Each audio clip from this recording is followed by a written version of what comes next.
Back in the grow room, mainly to do some pruning on the pepper plants, which I'll show you in a few minutes. But if you remember, I started two Salanova lettuce plants.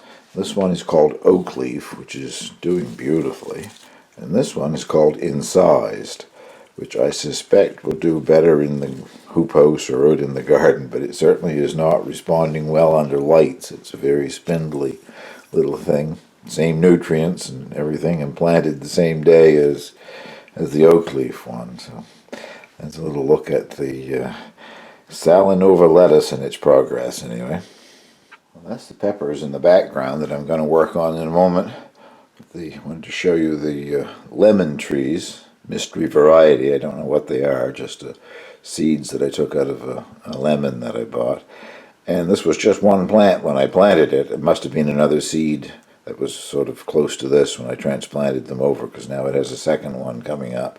I saved 4, I think. Yeah, 4 pots of them anyway. And the rest I discarded. There was far too many of them.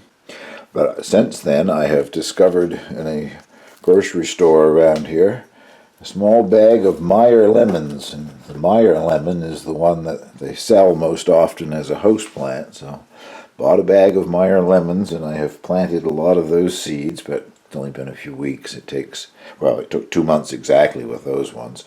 The Meyer lemons are on a propagating pad and under grow lights, but that'll make them come up any faster or not, I don't know.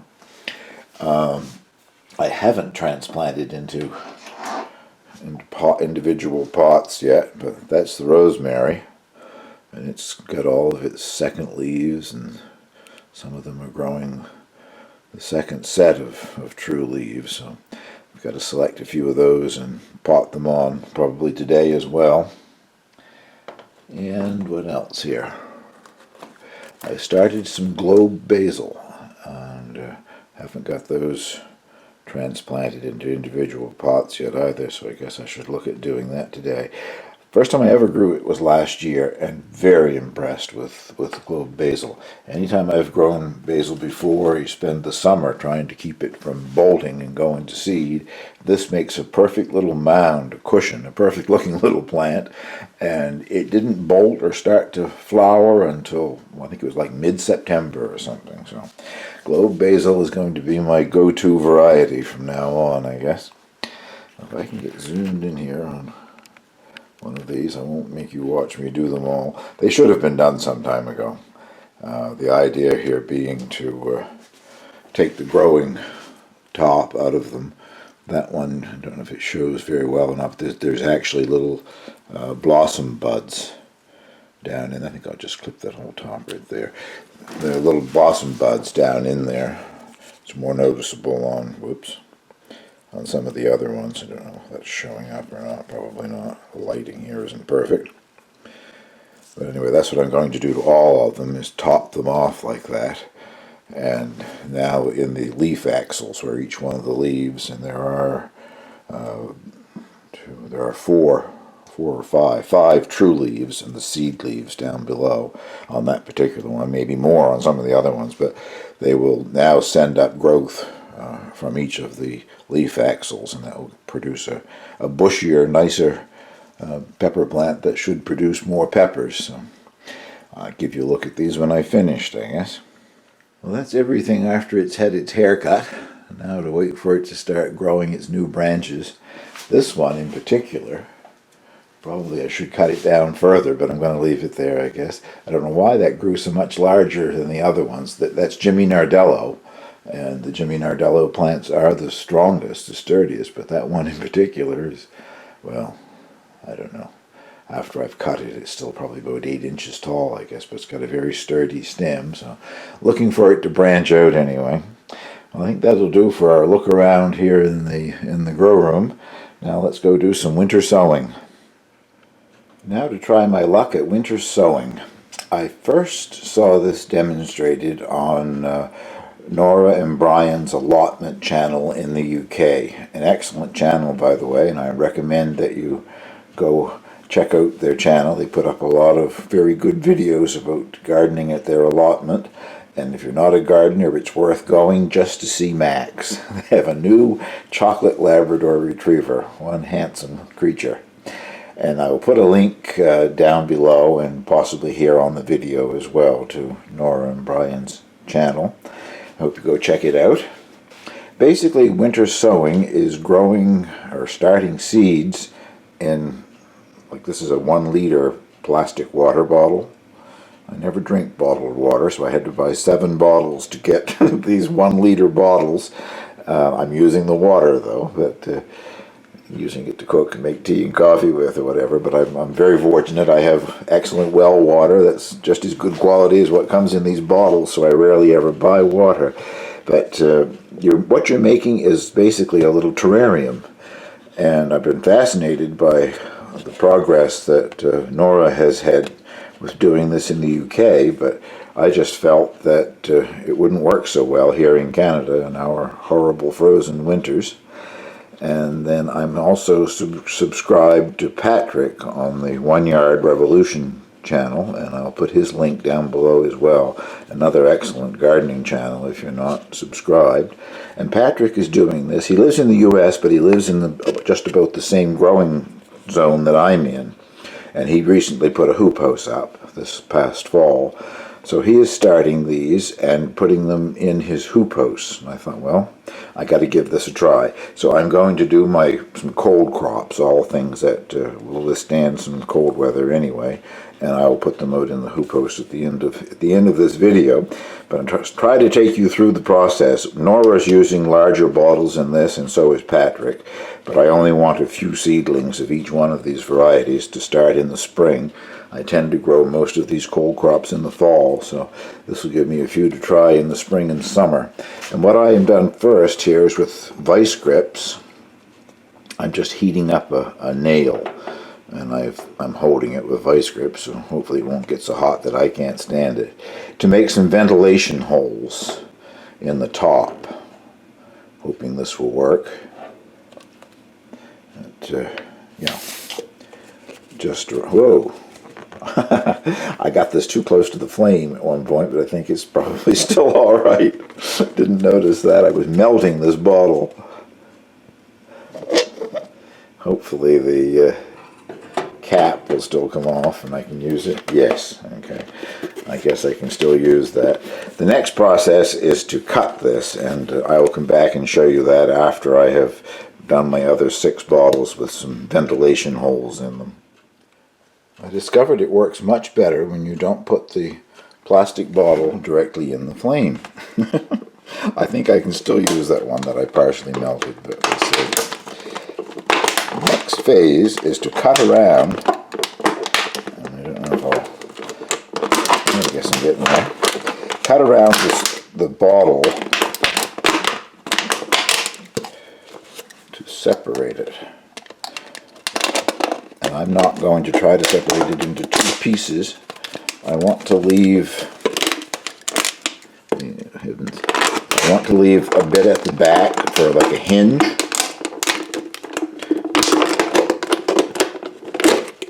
You can separate it into 2 complete pieces and then you tape it back together, but I'm just thinking that working alone with this, it might be easier to just leave a bit of a hinge. There we are. Okay. So, you can see what I mean. I will be back after I have done that to all 7 bottles. Cutting them was much easier off camera, as most things tend to be, I guess. I have all 7 of them cut with a hinge. This one here has a much smaller hinge than the other, so it's flopping backwards, but I still think the hinge idea will work better for me, being handicapped left-handed here and working at it alone. But as I said, it's the cold crops that I'm growing, or trying to grow in this method, the winter sowing. And the varieties are Gypsy, Broccoli, and that's the one I'm going to seed and show you.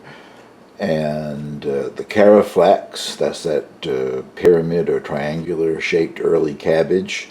Red Hawk cabbage, which is a red cabbage obviously. the Veronica cauliflower, that's that Romanesco type cauliflower, and brilliant celeriac, brilliant being the type of celeriac. I've never grown or even tasted celeriac before, but I watch Ian Naughton and he grows beautiful bulbs of it, so I have to give it a try. The Hakuri, Hakurei turnip, that's that small white turnip, and the Savoy type cabbage called Dead On, Deadon. Anyway, what I'm going to do is seed them all with very few seeds in each one. I just want a few seedlings. So I have a little pinch of the, if I can get it between thumb and forefinger here, a little pinch of the gypsy broccoli seeds, just scattering them over the top. Years ago I used to have a terrarium, a sealed glass terrarium that I had some plants growing in. This reminds me of it very much. Except you're doing seeds instead of starting with little plants in there, but it's sort of like a sealed environment. That was just a little bit more of the potting mix. What I'm using is an organic seed starting compost potting mix, which has the white stuff that you see is perlite in it. That horrible noise is me getting some tape. I happen to have some clear packing tape, package wrapping tape, whatever, and that's what I'm going to use, but I don't see any reason why duct tape or whatever wouldn't work just as well. So, here's where I make my mess, right?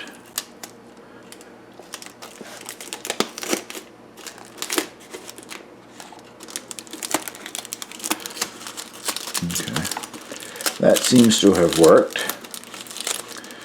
And I don't know if I told you, but maybe I did, when I was melting the holes in, I put 4 at least in the top of each one. In the event that they get warm in the hoop house, that will allow some of the heat and some of the trapped moisture to escape. So I will carry on and do the other 6, and then I'll meet you out in the hoop house. Well, welcome to the winter hoop house. I just found an old Mini-Max thermometer in here. When I left the house it was -3 Celsius. And this, unfortunately, this thermometer that I found is in Fahrenheit, but it's about 35 degrees Fahrenheit inside of the hoop house. There isn't any snow on the roof of the structure. It's all slid down to the sides because we've been having some quite mild weather for us for February, quite mild anyway. And actually out here is where I got the most snow. There's a nice crust on the surface I could walk on. There's probably about 10 inches of snow out here where it's so sheltered and in the shade of the trees most of the time. But up at the house there's just little patches of snow left, and I hope that's the end of it. Well, there they are set up, and I have put them on the dark dirt surface for a very good reason. I have discovered through trial and error, if I bring seedlings out in here in the spring to harden them off, if I put them up on a bench or something, a cold night, most of them get killed or stunted at least. But if I put them down on the dark earth stores heat from the sun in the daytime and gives it off at night. Now below those it is frozen right now. Just the top, a couple of inches or so, is nice and fluffy and unfrozen, but down below it is frozen ground out here, even though it's in the hoop house. However, as I say, it's 35 degrees in here. I'm sure it's gone much lower than that over the winter. I called it a Mini-Max thermometer. It wasn't. The thermometer that I found is a combination hydrometer and thermometer, so I don't know what the minimum was in here, but I was encouraged to find this little guy. Hopefully I've got that in the viewer. Several patches of these violas moved in here with some compost that I brought in last year, and this one has managed to bloom in here in February. So I will just be leaving these alone, and I'm hoping that by early May or so there will be seedlings inside of them large enough that I can transplant them into individual pots and grow them on. In this climate, it's almost the end of May before I can plant anything outside in the garden. Traditionally, we do that around the 24th of May. It's Queen Victoria's birthday, but we still celebrate Victoria Day as the official celebration for the monarch's birthday, and Queen Elizabeth now, but we still call it Victoria Day, and it's the 24th of May, or I guess now the 24th of May doesn't always fall on the 24th of May, if you know what I mean.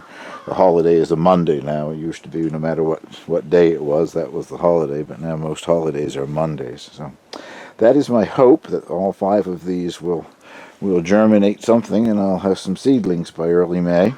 I covered everything with a little pinch of potting mix and sort of tamped it down a bit, except the celeriac. I had never seen celeriac seed before until I opened the package, and it's like dust. So I put a sprinkle of them inside, and I just tapped it down a little with my finger. I didn't add any additional soil on top. So this will be something to look forward to in the spring, hopefully. I hope it works. If it does, I'll do it in future years. So thank you very much for watching.